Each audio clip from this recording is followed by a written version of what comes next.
Hey, What? remember the question you asked me the other day? Oh, the question about why I broke my neck but can't feel my legs? Well, Carrie, I'm here to deliver. Oh, awesome. Don't worry, dude, I also brought your favorite candy. Okay, camera, I guess Carrie's ready to listen. So to make sure you're not confused, let's go over a big picture of today's lesson. So I'm going to begin with an overview of the central nervous system, and then I'm going to go over how sensory information goes from your body to your brain. And by sensory information, I mean pain and fine touch, because those are actually processed slightly differently. And then I'm going to go over how a dysregulation, so in your case, your neck injury, is going to cause an interruption to that system, so causing you unable to feel your legs. And finally, a prognosis as to whether your condition will improve over time. So as promised, let's begin with the central nervous system. So this system consists of the brain and the spinal cord mostly, with the brainstem being the connection between the two. Now, there's two main functions of the central nervous system, which is receiving sensory information from the rest of the body, which travels into the spinal cord and up into the brain so that the person becomes aware of this sensory information. And the second function being the brain sending out motor outputs.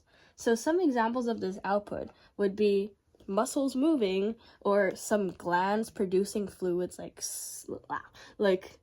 sweat, for example, or to command an organ to carry out its function.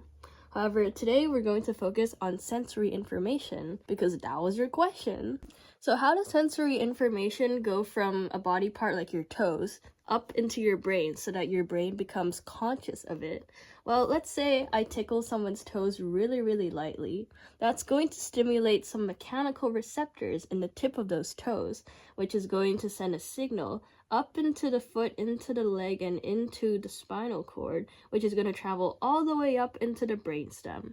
Within the brainstem, it's going to do something called synapsing, which is when the first neuron stops, and it's going to carry that signal and transfer that information into the second neuron, which is going to travel to the other side of the brainstem. From there on, the second neuron is going to transmit the sensory information into the actual brain now, into a part called the thalamus. Now, the thalamus is cool because it's sort of like the sorting center of the brain. Within the thalamus, it's going to register the touch as being from the toe and send it all the way to the part of the brain that's responsible for toe touches. Now, this part of the brain is called the cortex. Once the sensory information reaches the cortex, the brain is conscious of the tickling sensation. By the way, fun fact, did you know that the more sensitive a body part is, the larger area of the cortex that's dedicated to that body part? Well, there's actually a visual representation of this. Let me pull it up real quick. It's called the homunculus, and bro's got big hands. So the quick little summary for fine touch. It's firstly going to get sensed by your toes, which is going to send that information into the brainstem, which is going to synapse with the second neuron and send that information into the thalamus, where it goes to a third neuron, where it finally reaches the cortex so that the brain becomes conscious of the tickling. So instead of tickling someone's toes, let's say I accidentally stepped on it instead. So that's gotta hurt, isn't it? So how does that get sensed by the brain? Well, it's going to stimulate receptors on the toes just like the fine touch, which is going to send the signal and travel up into the leg as usual and into the spinal cord. By the way, I'm using dotted lines just so you can tell the difference between the fine touch neuron pathway and the pain neuron pathway. Okay. But instead of traveling up the same neuron and into the brainstem, it's going to synapse at the same level that it entered the spinal cord in and cross to the other side. As usual, it's going to go up into the spinal cord and into the brainstem until it reaches the thalamus. There, it's going to synapse with another neuron. So if you're counting, it's the third neuron now, which is going to send that sensory information, or like the pain information, all the way up into the cortex once more, where it's going to register the pain, and you're going to be like, ow, someone stepped on my foot. Now that you have a good understanding of how your brain becomes conscious of sensory information coming in from your body, we can finally answer the million-dollar question. Why is it that a spinal cord injury to the neck made you unable to feel your legs? Yeah, remember this diagram?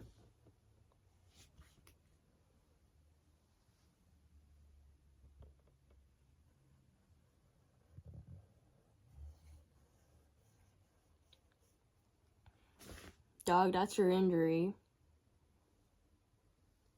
The communication severed. They can't speak to each other. That's why you can't feel.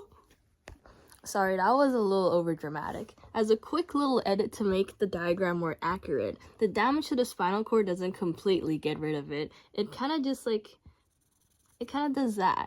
So there's gonna be an impact from the fall, right? And that's going to probably injure this part of the neuron or maybe this part.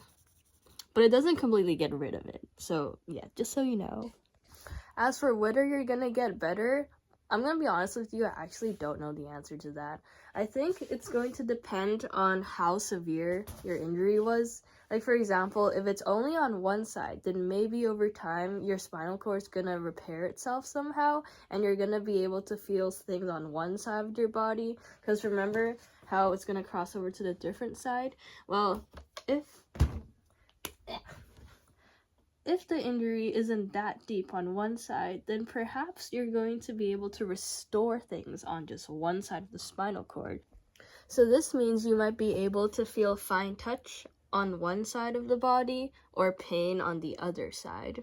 However, only time will tell. I also have to give you a quick little disclaimer that the central nervous system doesn't have a good ability to repair itself, dude. So I wouldn't want to give you false hope because you might have to stay paralyzed forever. Yeah. But on the bright side, you can still eat candy and you can still have access to those taste buds. Maybe?